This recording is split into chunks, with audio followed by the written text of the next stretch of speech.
Hello and welcome to Fire in the Belly. Today we have myself, Mighty Pete, and we are joined by the Jim Barnish. Good morning, first of all, to you, Jim. Good morning, Pete. Very happy to be here. Love the name of the show because there is definitely a fire in my belly. Listen, it's great. Listen, great to have you on. So, listen, for the listeners today, it's absolutely awesome to have Jim here. So, Jim has spent the last 2 decades as a serial entrepreneur, operator, investor, and an M&A expert, so mergers and acquisitions. So Jim now runs Orchid Black, a boutique growth services firm, complete with a serial entrepreneurs and growth experts. All are accomplished operators and consultants with an investor mindset and a history of value creation and exits. Like an orchid, a company's maximum value emerges from cultivating growth. Orchid Black's business model not only accelerates this value, but aligns their own compensation with their partner client successes. If founders, CEOs who are listening are interested in learning how to grow your business and maximize your exit value, wealth, and legacy, listen up, buckle in, you're in for the ride. Awesome to have you on, Jim. Listen, that's great. And you have a fantastic thing. So I'm gonna go straight in here. What is your fire in the belly, Jim? I'm sorry, what was that? What is your fire in the belly? My fire in the belly. I have a mission for just plain growth. Ever since I've been a kid, I was kind of thrown into my family business at the age of 15, and I've been focused on growing companies and growing people. And between those two things, it's literally why I wake up in the morning. It's what gets me excited, and ultimately the same reason that I started Orchid Black. Wow, it's which is more important for you, growing the company or growing the people? What's the priority? Oh, definitely growing the people. I think if you're focused on growing the people as a leader, then the people are focused on growing the company and taking care of the customers. So absolutely growing people through really solid leadership. Cool. Well, listen, I love that. So tell me, on a day-to-day basis then, who are you serving and really, what is it that makes you guys stand out? Yeah, so imagine you're a founder and you've built a really strong company by a lot of measures, have achieved success, but there's just some targets you're missing. You're hitting some, you're missing others. And ultimately, you're looking for a team of growth and value creation experts that are both able to help you understand how much your business is worth today and how much unlocked value, if you will, there is within your business that could be unlocked within the next couple of years. And then a team, that same team is willing to partner with you and align their fees or their business model to your company's growth and performance. And that's really what we do at Orchid Black. We're those growth experts. We've got a SWAT team, if you will, of about 35 hand-selected strategists and operators and research experts.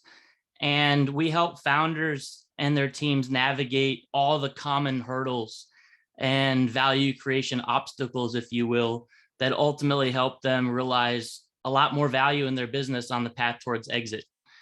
And that's our focus. So, when we look at who that really focuses on, it's founders with tech focused companies, mostly software, but we also do hardware and tech enabled services that are typically between a few million and 50 million in annual revenue when we take them on, that are looking to exit within the next 6 to 36 months.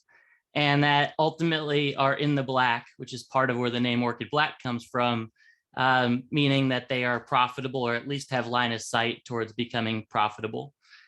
So, that's our real focus. We'll only take clients on if we can see at least 50 to 100% year over year value creation that we can bring to the business, meaning that if a company is worth 20 million today and we have a 2-year path to exit, if you will, we'll only take that company on if we can see 100 to 200% value creation within that business over the next 2 years. So pretty special, right? 20 million today, that would be at least 40 million tomorrow, or 40 million in 2 years, and that's pretty special for us. And what is that? I'm going to try and summarize your business in a few words here, which is probably now impossible. But is it a mixture of inward looking and outward looking? Is it a combination of both, or where do you tend to find most value? Yeah, it is. One of the things that we really noticed as we were looking at the market, is that the market really needed an objective lens to view a company's potential, and nothing really existed in the market that looked at both the organization and the market strategy from more of a 360 perspective. And our challenge was really creating something comprehensive but simple, because founders can't spend $1 million on an army of McKinsey or Big Three or Big Four consultants, right? We needed a way to tell founders what they needed to know about their business in a few short weeks. And the answer became our value creation assessment, what we call the VCA, which is a system that looks at everything around the company in the market. So market, strategy, talent, product, revenue, operations, really everything that creates value in the business, and drives the business forward. And so we spent a lot of time figuring out the right way to analyze both the current state, if you will, and the impact that our specific team could have on that business. And ultimately where we ended up is something that's plug and play at every tech company we work with, that is customized to the business, but it's essentially able to tell a founder exact steps that are needed to achieve really transformational success, a roadmap, if you will, which is kind of the what a company needs to grow. And then if we bring our team into it after that VCA, if you will, that's where we focus on our playbook, our how, the blueprints and plays to operate alongside of these founders. And sometimes founders will choose to operate those recommendations on their own, but the majority of time, provided the value creation opportunity is there, we'll partner with them on all of the execution in the business. So it's a pretty differentiated value that we're bringing to the market. Do you tend to be bringing lenders in as well? I mean, does it get to that stage when you're either raising funding or finance, or if arranging for buyouts, etc.? Is that the whole hand holding? There is oftentimes an investment element, whether that's debt or equity, that's needed to drive the growth. It's not always the case. And since our engagements are typically 6 to 36 months in nature, longer, basically the exit on the other side of that 6 to 36 months, it really depends on what that engagement looks like. But ultimately, there's always a transaction at the end of it that we're driving, whether that's to private equity or trade sale, or taking the founder taking some chips off of the table, if you will. And again, sometimes capital is leveraged as part of that, but not always. Do you see this coming now? I mean, you've done it for sort of quite some time, and can you really almost sniff the value before you have to actually get the calculator out? Are you at that stage?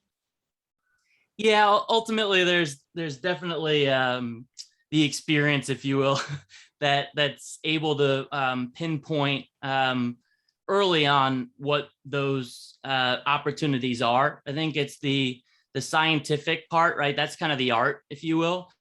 There's the science, which is more of the data collection, the insights gathering, and ultimately getting to exact numbers of value that we can drive within the business. And that's more of the science part, because there's really always an art and a science to everything.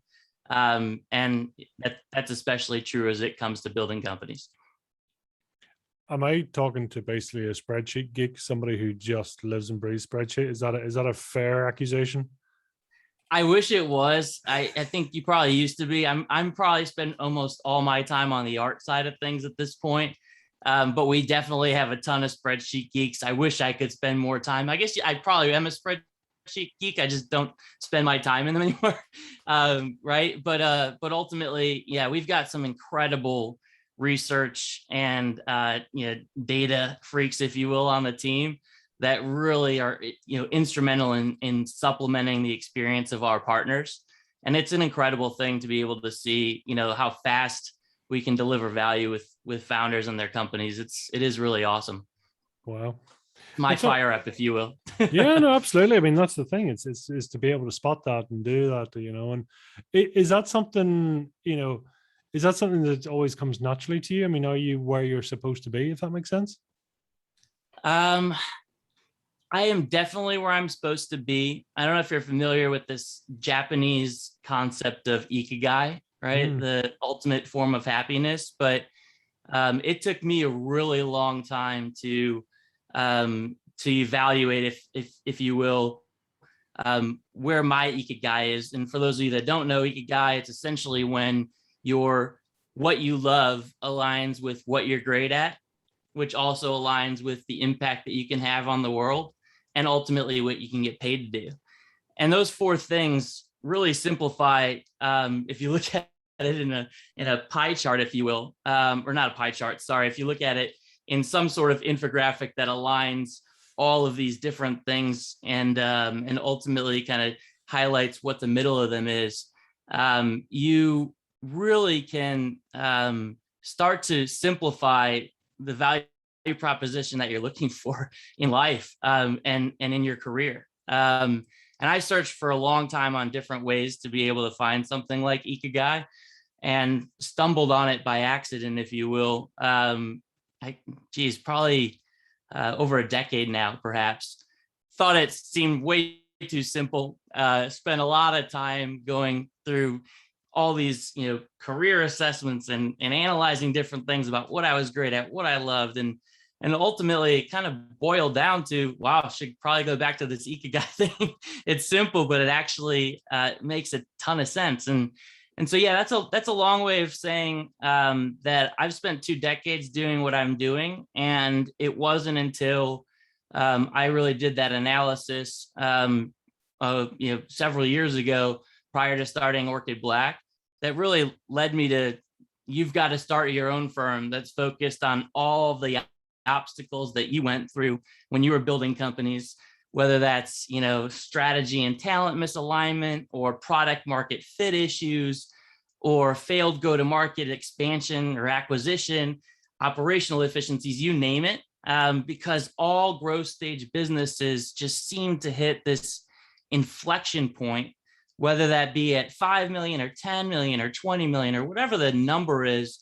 It's essentially more aligned with what problems are being experienced and what stage of the business that they're in, that ultimately, need some assistance and some navigation, which I ultimately wish I had when I was in the business, working on and in the business. Now I'm lucky enough to focus on businesses, right? But when you're in the middle of it, and you're not able to kind of see the forest from the trees, it is very difficult to make your way through all of those stagnancy issues, if you will. And it is really hard to push through. So anyways, that is an even longer way of saying I am absolutely where I need to be. I will do this until the day I die, whether I do it full time or part time. And I could not imagine doing anything else, quite frankly.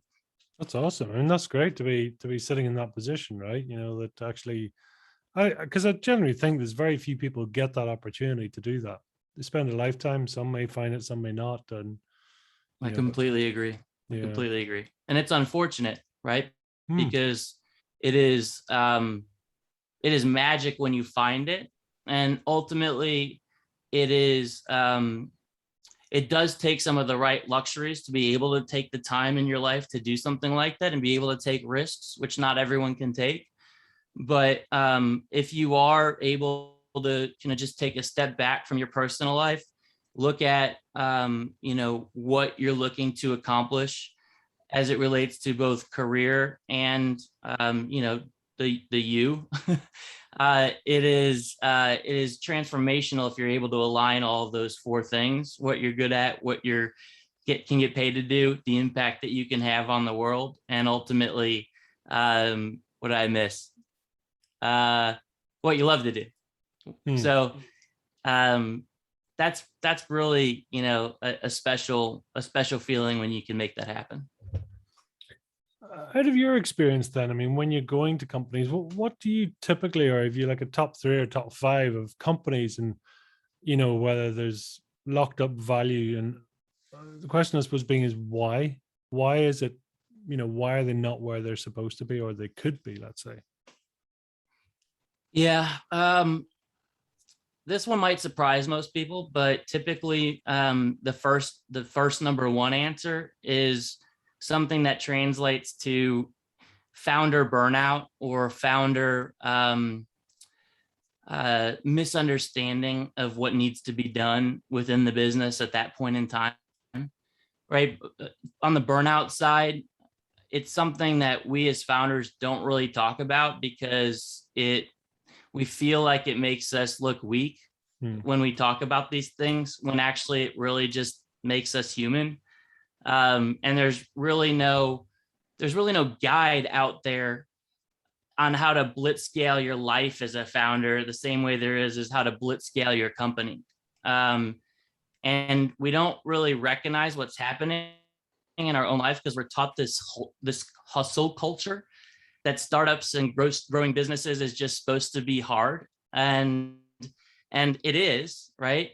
It's not easy at all. In fact, oftentimes I kind of compare it to pro athletes, right? We're trying to accomplish the impossible in a lot of ways, and the probability of success is incredibly low. In fact, in technology businesses, it's upwards of 95% failure rate, right? But we still want to do it because the rewards are so worth it. But just like pro athletes, we need to train, right? We need to play to win. We need to recover, and we need to celebrate and then repeat, right? Train again. And ultimately that training part and that recovery part are just as important as playing to win. But instead, this hustle culture just gets at us, and we're taught that everyone should be working 24/7 and we're always playing to win. But what about the rest of that equation, that train, recover, and actually that celebrate, like celebrating little wins too, which may just sound so dumb because at first it did for me. But ultimately, just like athletes, we need a system. We need stamina, and we need a systematic approach to growing our personal lives, growing ourselves the same way that, we at Orchid Black, for instance, provide a systematic way towards growing companies. And, I hit my version of burnout a number of times, but most recently, a couple of years ago in this business in Orchid Black. And I looked at the impact that I was having on not just my business, but also on my personal life, on my fiance, on the real nature of being not just a founder, but a human being, because we don't have to be superhuman. We can be human because we are human. And I guess, I could go on and on talking about this, but, I developed my own system. And I work with founders to help develop their own personal system, most of which starts with hiring an executive coach when you're ready, because having that person to lean on and talk to and help bring you to be the better version of you, versus just focusing on your company or in your company all the time, is an incredible opportunity for you to train and recover. And if you want me, I could talk through my system if that's helpful here, or feel free to ask any other follow-up questions here, Pete. But it's something that I'm really, really passionate about. No, it's cool. I mean, it's great to see it. And I suppose if we were to line all your clients up, I mean, what would we expect to see? Is there a pattern that you find that you guys either specialize with, or there's certain people that you find that there's the best value opportunity?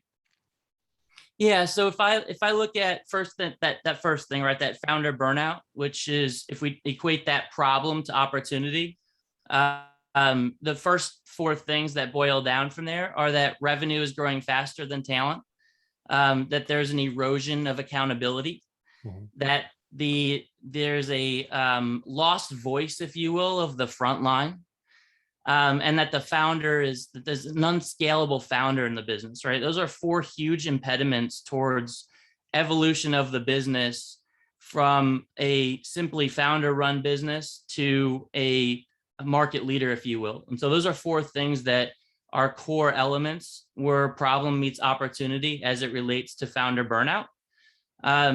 If we look past just the founder into the business itself, there is a philosophical way that we view value creation, or transferable value, if you will, which ultimately starts with who the acquirer is on the other side of the transaction. And it's ultimately a pyramid, if you will. Picture this pyramid where strategy is at the top, talent is your next layer, product, revenue, and then operations. So, you build a strategy, you hire talent around that strategy, that talent builds a product or service, and that product or service then drives revenue towards the business. And the operational elements obviously make everything run on time and make sure that business is in working order. Most businesses stop at table stakes, which is essentially the operations layer and the revenue layer, right? I'm going to get valued on multiple of EBITDA. I'm going to get valued on multiple of revenue. I need to focus on driving as much sales into the business. I need to focus on, right, creating a predictable revenue engine. All of these things are super important. Don't get me wrong, right? But the real value in a business sits above that operations and revenue layer at what transferable value that product or service is going to have, what transferable value that talent that you have on, within your organization is going to bring, and the ability of that talent to be beyond you as the founder and beyond the executive team, but truly be an engine that doesn't have key men attached to it or key women attached to it, that ultimately is truly a business, not reliant on the founder.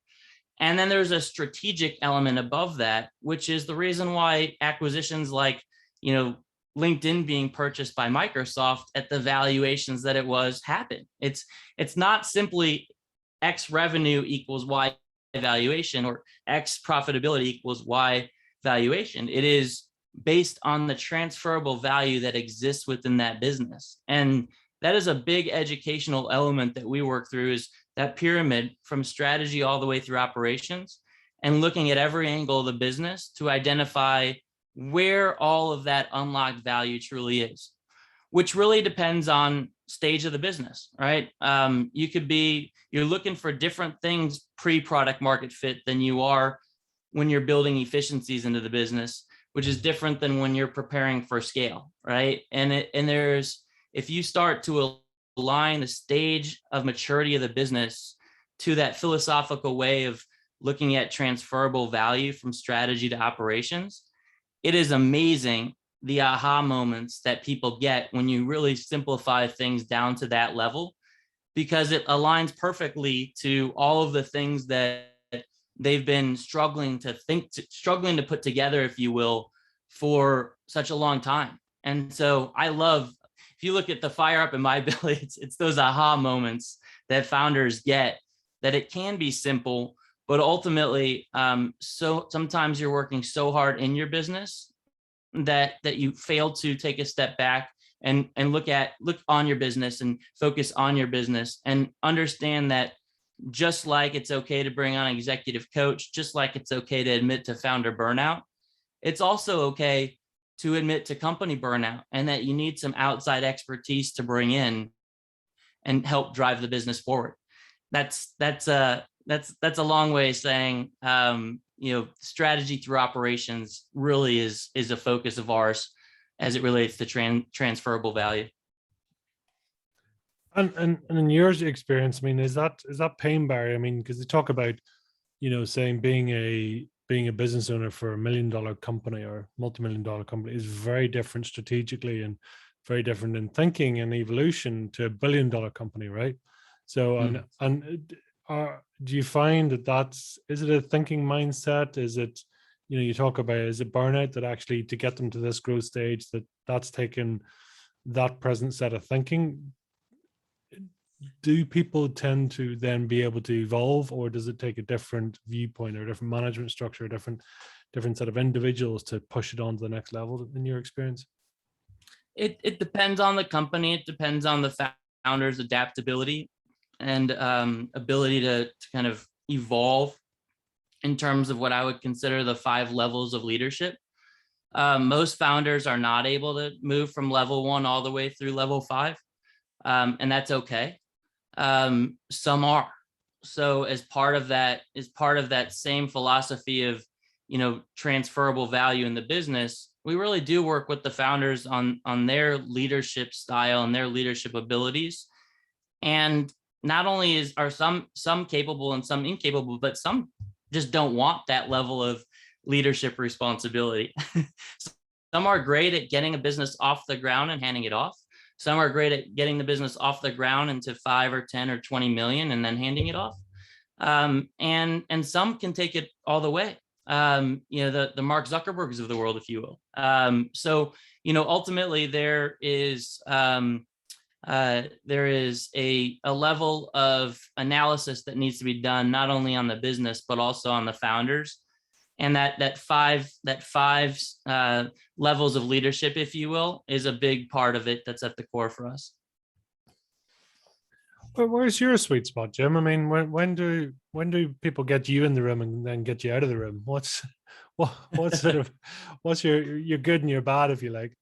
Depends who you ask. Some people might say as soon as I get in the room, they want me out of the room, but no.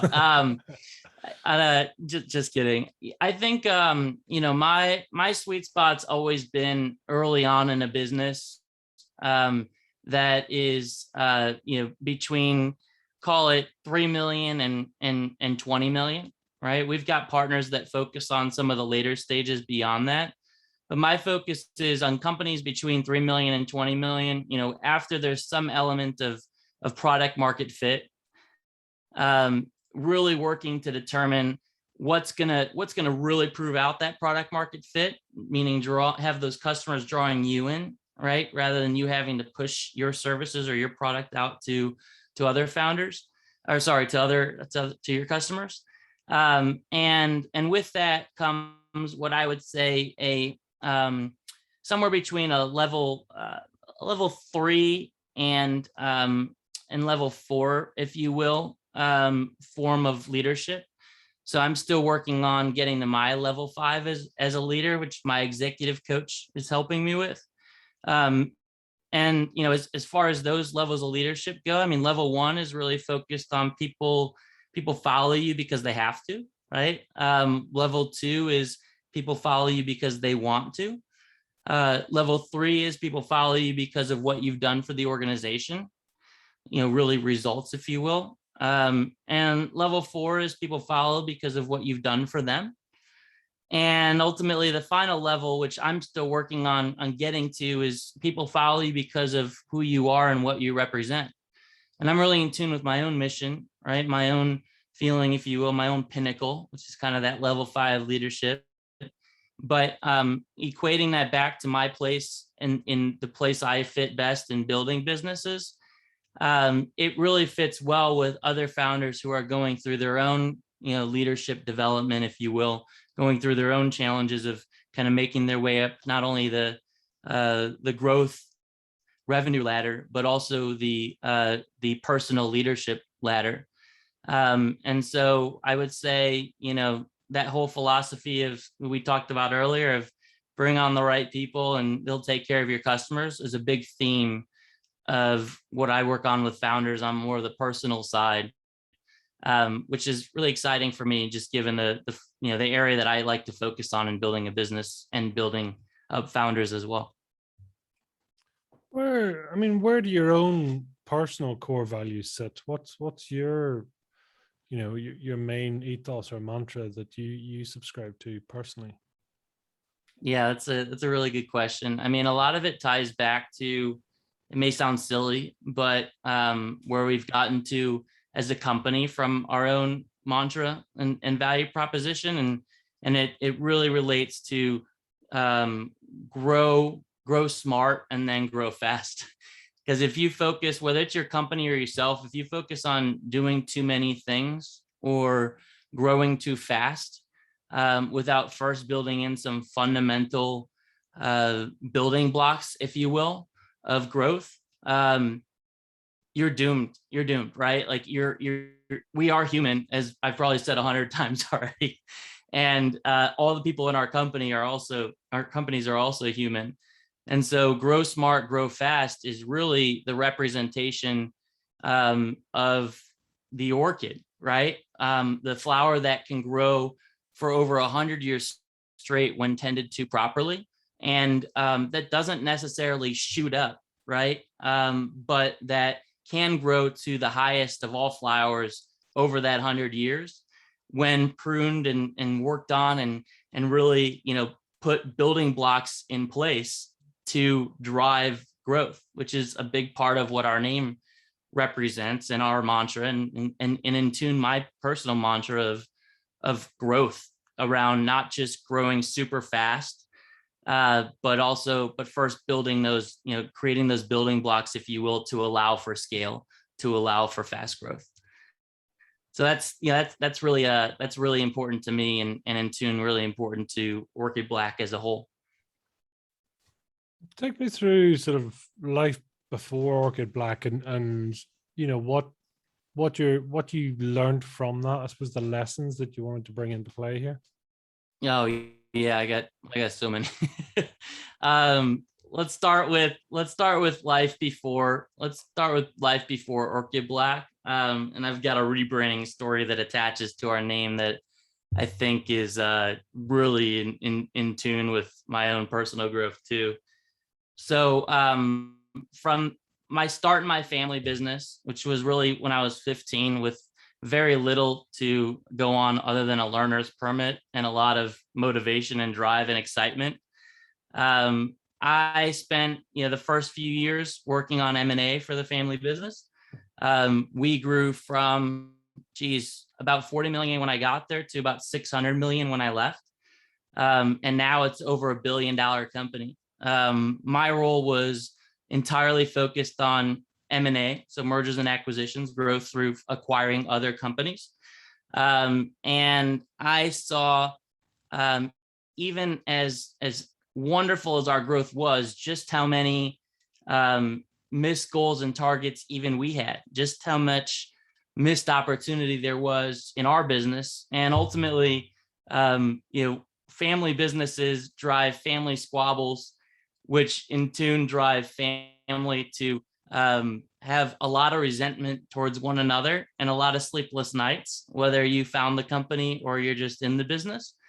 And so I learned a ton through, all of that early inorganic growth, and kind of took a lot of that knowledge, worked through the years to move not just from M&A growth, but also more organic sales, marketing, and general business growth.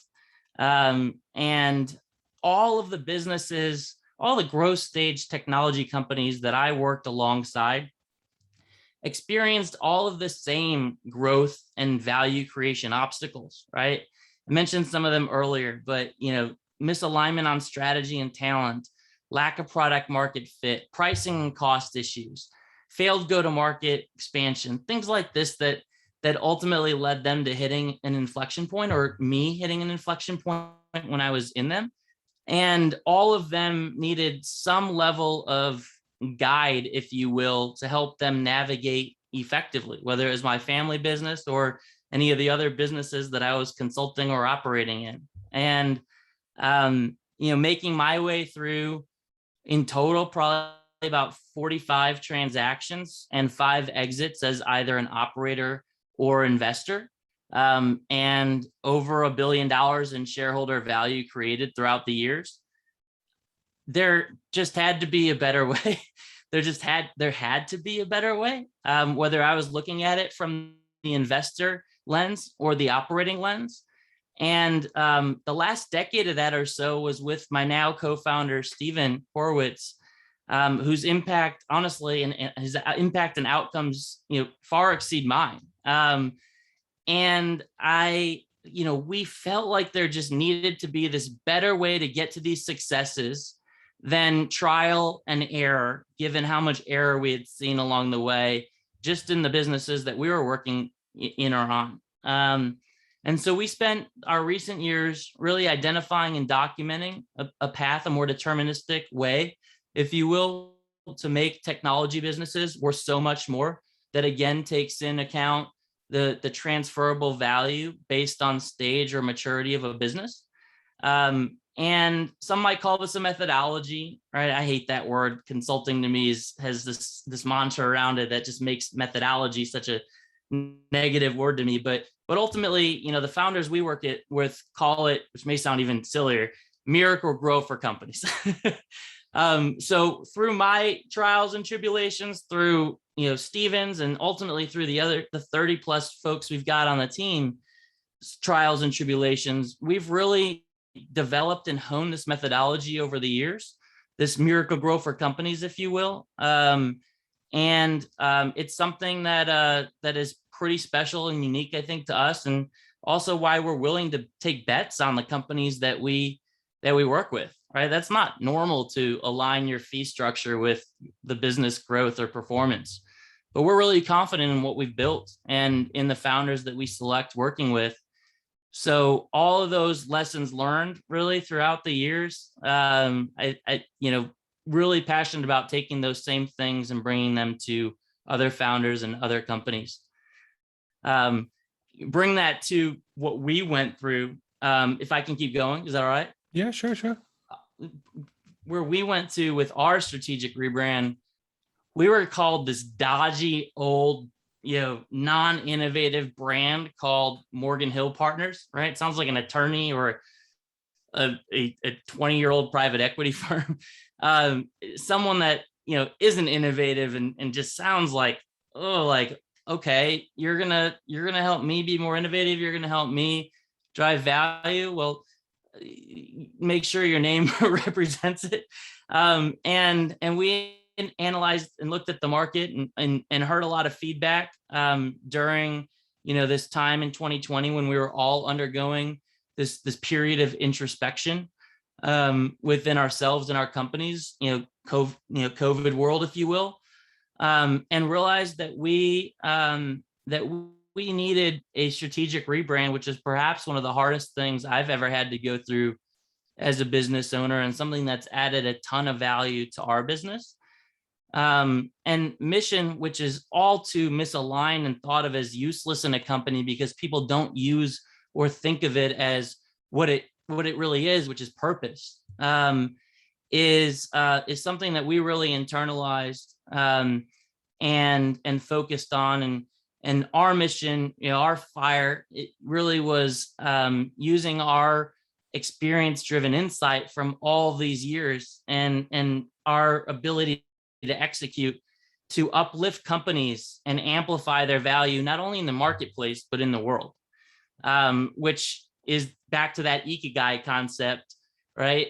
Really focused on impact, not just value. And in this lush jungle, if you will, of opportunity, we really do truly hunt for that rare breed of partner, like this promising business with a super unique offering.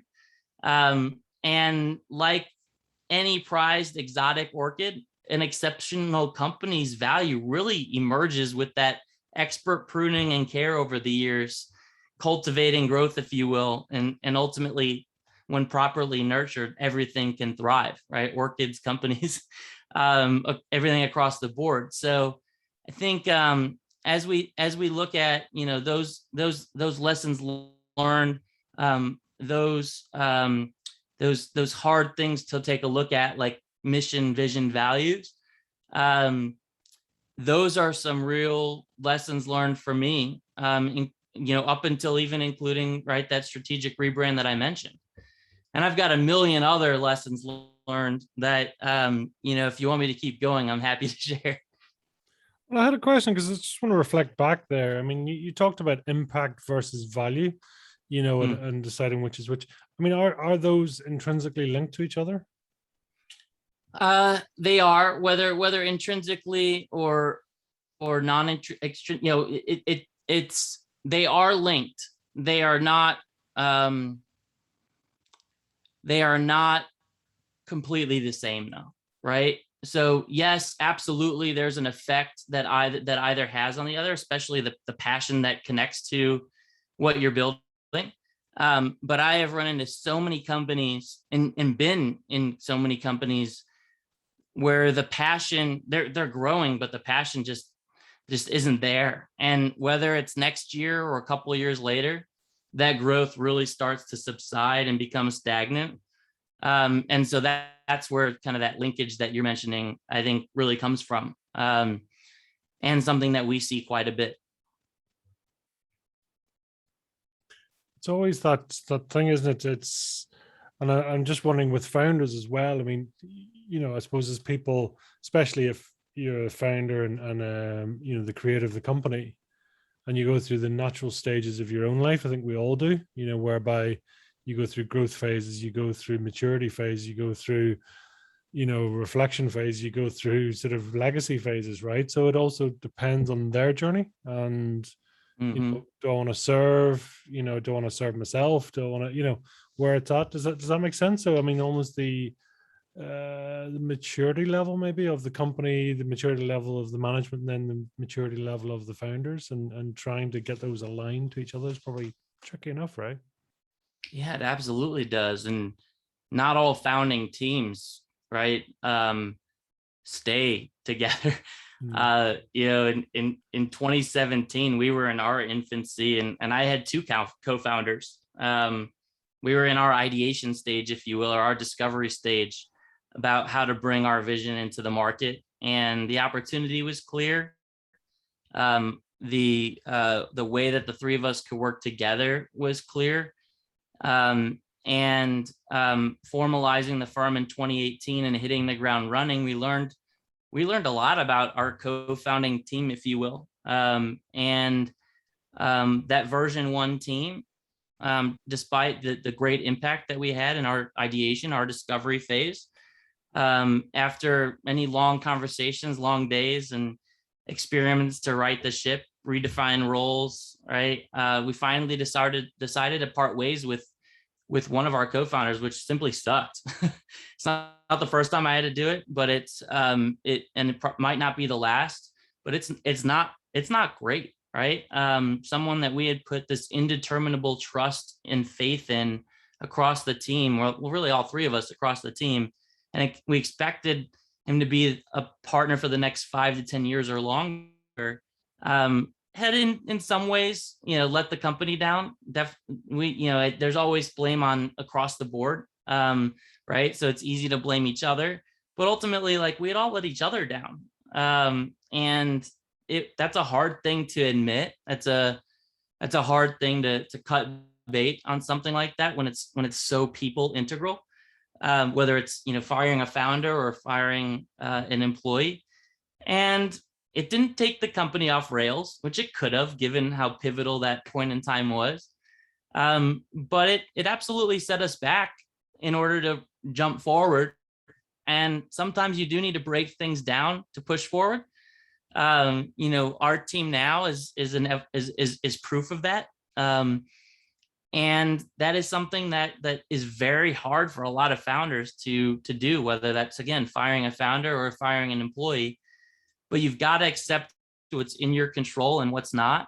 And sometimes things outside of your control require you to just go above and beyond your comfort zone to push the company forward. And that was a good learning lesson for me.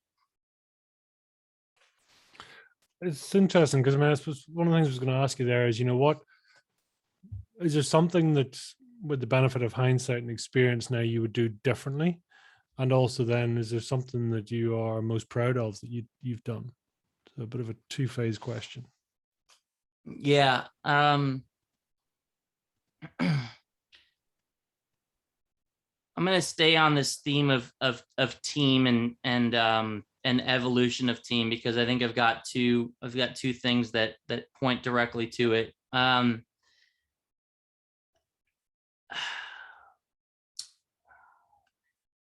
As many people can relate to, 2020 again was a tough year, resulted in a lot of introspection, and outwardly our company, Orchid Black, was growing, but I personally felt like I had plateaued as a leader.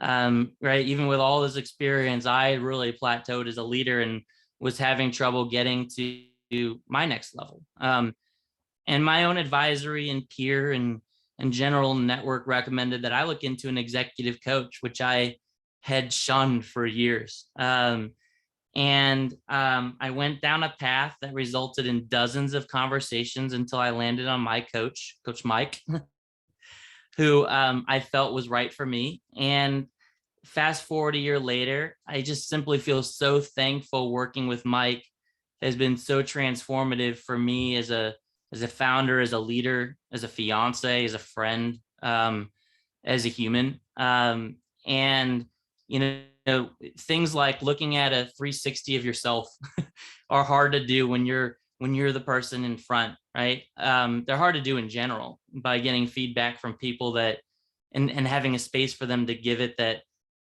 is open and honest, and things that they probably wouldn't say to you direct. You do it your own risk, right? Half joking, but it will reveal some things that are incredibly tough to hear, and a litany of other things that help you understand how your actions are interpreted and perceived by other people, right, in your business and at home. And I've seen new levels of breakthroughs in my relationships with everyone because of it, from employees to friends to my managing partners, and also my fiance, Stephanie, right? It's been incredible seeing what's come out of that. So I think, you know, that's one thing that I'm super proud of, that's very recent for me, that I had to go through my own journey of realizing when the right time for an executive coach was, if you will. And that is incredibly, I think, important for every founder at some point in their journey to recognize and get, which is, you know, someone to really be that foundational person who listens and helps advance, who understands behavioral psychology, who's kind of been there in some capacity and able to understand what you're going through. And I'll kind of wrap all that into, you know, what would be an executive coach. Man, now the other side of it, right? Something that I'm not as proud of where to go, because there's quite a bit of those as well. I've always had this really tough relationship with marketing, right? And I like to think of myself as pretty creative, but I'm not a marketer, right? And marketers, the right marketers, really have this interesting way and view of the world that really need the right partners on the other side, on the operations side, on the strategy side, to be successful. And meanwhile, there's also a lot of marketers out there that I would say really don't know what they're doing. So it's hard to sift through things because they're very difficult to both understand in some cases, and very difficult to find the right ones. And so knowing what's what and sorting through it before, you know, you've become so at odds that it's never going to work is something that that I've always struggled quite a bit with, I would say. You know, Stephen, my co-founder, would probably put it in even more negative words than that. But it was Q4 of 20. Oh boy, what was it? 20. I guess it was more recent than that. It was really this past year, just over, I think, 12 months ago or so. And I was going through this experience with what was happening with marketing in my own business. I guess it was Q4 2019. We were rounding out our second year of business. We had some big wins. We got good clients over our first 2 years, but nothing was clicking on the demand generation side. It was like this area of the business that just was proving especially difficult, which is happens a lot in businesses.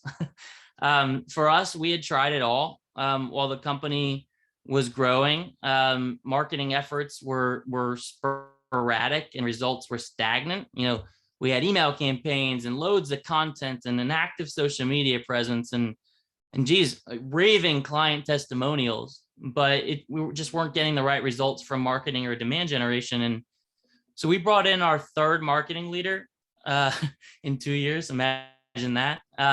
This one with more of a focus on brand and really the true strategic mindset around brand strategy, and connecting back to that strategic rebrand, right? I kept telling myself, this one's different. This one's different. Not wanting to consider the alternative if I'm wrong. Right. So what happened next was, at the time, I wasn't looking at it quite like this transformative journey that I mentioned with the rebrand was a good thing. I think, this was prior to me having an executive coach. So at times I would say I even acted like that childish founder, right? Of no, it's got to be this. Like, no, you're wrong. Like, this is the way it's always been. This is the way it's going to be. This is what I've built. This is who we are. And I almost led to us losing both of our core marketing people, one on the brand side and one on the demand generation and brand side and content side. And that was, those were two of my the best marketing people that I've worked with, especially, Lauren, who's still with us, who is Lauren and Noel, who were fundamentally impactful in terms of everything from the mission and the vision and our unique selling proposition being redefined, right? Aligning with this hero's journey with the founder.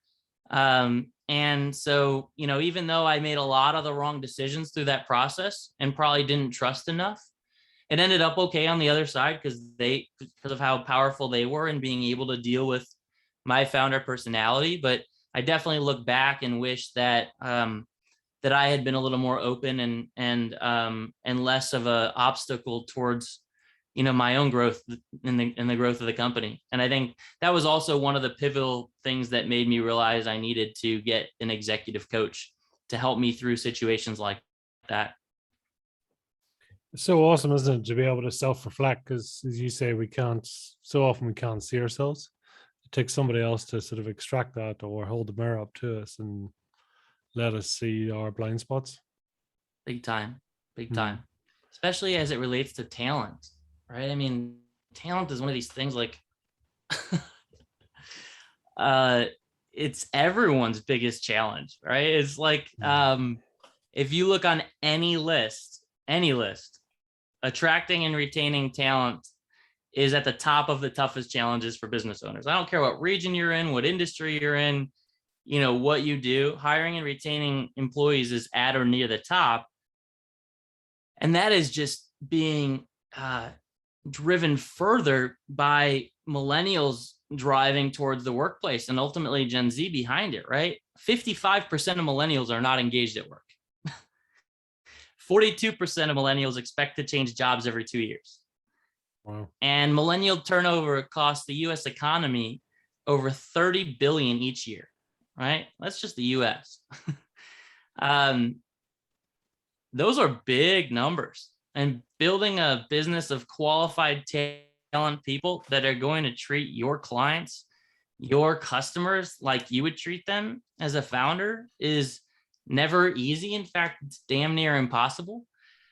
Shit. And it's even harder in the earlier stages of company where you have literally everything, right? A confluence of factors working against you. Million things to do. Hiring is one of the most time-consuming processes that you could spend time on. You likely don't have the cash to compete with comparable job roles at much larger companies. But the thing is, you've got something on your side, which is that you've got the ability to let the people in your organization grow, right? You asked me that question earlier about what's more important, people growth or company growth. That's why I answer people growth every time, and why I love this stage of a business and its growth stage, because people can grow. The best way that people can grow is in that type of culture where you are focused on people growth. It's not as political, right? It's not as bottom line focused. It's really focused on how to unlock and drive growth within people who help drive growth within the business. And that's what we've really done at our company, right? To as much as reasonably possible, we've built Orchid Black as a meritocracy from the top down, if you will. The same way that we align our business model with clients. We align our business model with our employees. We may not be able to offer the best rates, right? The McKinsey level or Big Three level compensations, but we offer a piece of the pie. We offer a piece of what we're building, a piece of the growth that our employees are driving within Orchid Black, within the clients that we're working with, which is exciting, especially for millennials, right? And really for everyone, but with this whole culture of leaving jobs every couple of years, not being engaged, right? What's more engaging and fulfilling than both driving growth at a company and in time also driving growth within yourself, and then having compensation aligned to both of those growth aspects, right? It might not be perfect for everyone, but for the right people, it's really a good feeling. And I think that's what companies really miss the boat on, is what's the right compensation model, if you will, and other motivating factors, other driving forces, other benefits, if you will, within that you can provide to your employees to really make your company great and please your customers the way that you would. And that's something that's really fun when you're able to unlock it. Absolutely, yeah. Tell me this, as an individual, would you generally be pain based or pleasure based? Where do you sit then? I mean, because I hear a lot you saying, it's unlocking, working with customers and things like that. I mean, do you love the thrill of a challenge, or and do you need the deadline, or are you motivated differently? That's a great question. I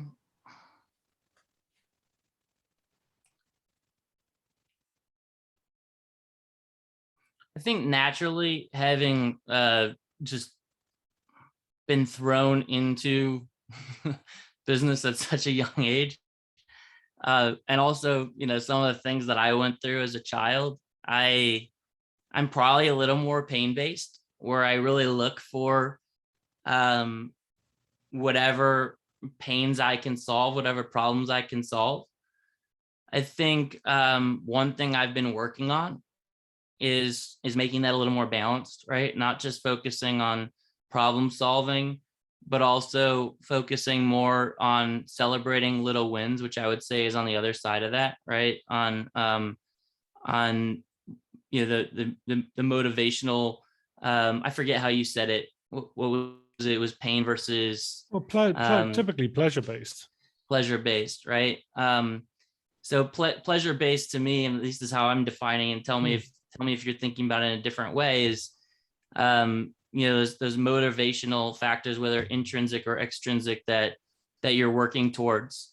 And I, for right or wrong, probably more wrong, I was always, again, way more pain focused, and on then jumping forward to the next pain and then the next pain without actually looking backwards at the pleasure. And that is, again, like I said, something that I've really been focused on working on.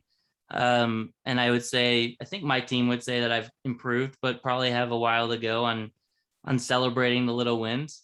I do a few things that help with that, right? On a weekly basis, on Sunday night, I'll spend 30 to 45 minutes really reflecting to make sure that those Sunday scaries, if you will, are admitted to and overcome. And as part of like that planning for the week, if you will, I've incorporated at least 15 minutes of that to think about the little wins that last week has served, right? So focusing on it week to week. On a monthly basis, I also, this may sound super silly, but I also have dinner with myself in my notebook.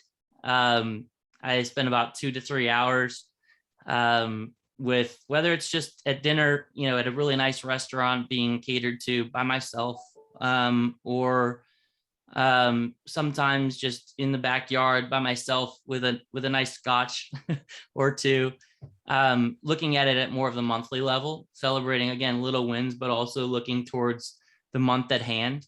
And between those two things, that's been transformative in me, celebrating my little, our little weekly and monthly wins versus where I was always focused in the past, which is really annual and forward, which I noticed was really starting to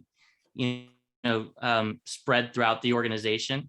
And the last thing I want is to just have everyone focused all on pain. And so I think that's been a journey that I've been working on, but that I still have some room to grow. I think we all do. That's life, isn't it? It's one big growth pattern, really. Absolutely. You're absolutely right. I want to be respectful of time here. So tell us, if you were to try and describe your fire in the belly in one or two words, what would those be, Jim? Helping founders and myself included navigate muddy waters and get unstuck, whether that's around growth, around exiting, or just around avoiding burnout. And we started Orchid Black to serve founders looking to get unstuck, grow, and create wealth, and founders that fully didn't realize what needed to be done to maximize the value of their business and exit. Our successes partnering with the right founders and companies have allowed us to achieve really incredible success over the past couple of years, which in turn allows us to serve more founders. And we're doubling down on our growth over the next few years as we expect to have several major additional exits by the end of 2022, and fueling these profits right back into the company to help even more founders achieve the exit and legacy, if you will, that they deserve. So, whether it's growth plans or mantra or passion, fire up, whatever we want to call it, it's helping more founders to get unstuck, grow, and create legacy and wealth. And at the same time, really represent what I finally found, which is my own ikigai, which I know we talked about earlier. No, absolutely. It is interesting there that it's connected to the personal. It's not just let's grow a big business. It is personal values, personal growth. I think that's very, very interesting, and probably quite a reflection on most companies now, especially what we've been through, is that you've got to love what you do, because it's going to be a long life if you don't, or else it'll never quite hit its peak, because you're sort of, you're not fully invested. Yeah, no, it's very powerful. So, Jim, where can our personal lives? Oh, sorry. No, it's going on, please. I was just gonna say, and it affects our personal life. Like, I didn't dig much into it, but I have this loving fiance that's perhaps the most patient woman in the world, and over the last 7 years, she's put up with more 3 a.m. nights that I care, and I'm sure that she cares to count, weeks at a time, gone for travel, unexpected cancellations, right? In summary, the life of dating an entrepreneur. And with that said, over the last year or so, since I've had an executive coach, I've prioritized my personal time more than I ever have in the past, and focused on my personal growth roadmap. And it's been so transformational. So, that hustle culture that's instilled in us, it's okay to take a step back and grow yourself. So I love all this conversation back and forth around not only company growth, but personal growth, because it really is, your support system is so much a part of the ability to grow your company, and they should not be separated. They are very much integrated, if you will. Yeah, let's keep them together. Yeah. So tell us, where can people find you, learn more, hunt you down, track you down, stalk you, any of the above? I take office hours every week, offer complimentary office hours. So, feel free to contact me to see if there's a potential fit for our growth program, or just to help point you in the right direction. You can do that either via email at jb@orchid.black, or on LinkedIn under Jim Barnish Jr. and also under Grow Smart, Grow Fast, my mantra. And I would be happy to find a few minutes to connect and use some of my office hours to just talk through whether it's personal growth or company growth, see if there's a opportunity for me to help or introduce you to someone who can. I love it. Love it. What's the final message you'd like to leave with our listeners? Focus on growing your talent so that they help grow your company and your customers, because ultimately, if you take care of your employees will take care of your customers, and your customers will take care of your business. Wow. Yeah. Super simple. I like it. Super simple. Jim, listen, thank you so much for your time today. I really appreciate it. I love all your sharing, and there's loads of, I mean, I think I get a feeling we could talk all day, but I think really here is a lovely place to leave it. So thank you very much for your time. I appreciate it. Thank you, Pete. It's been a pleasure.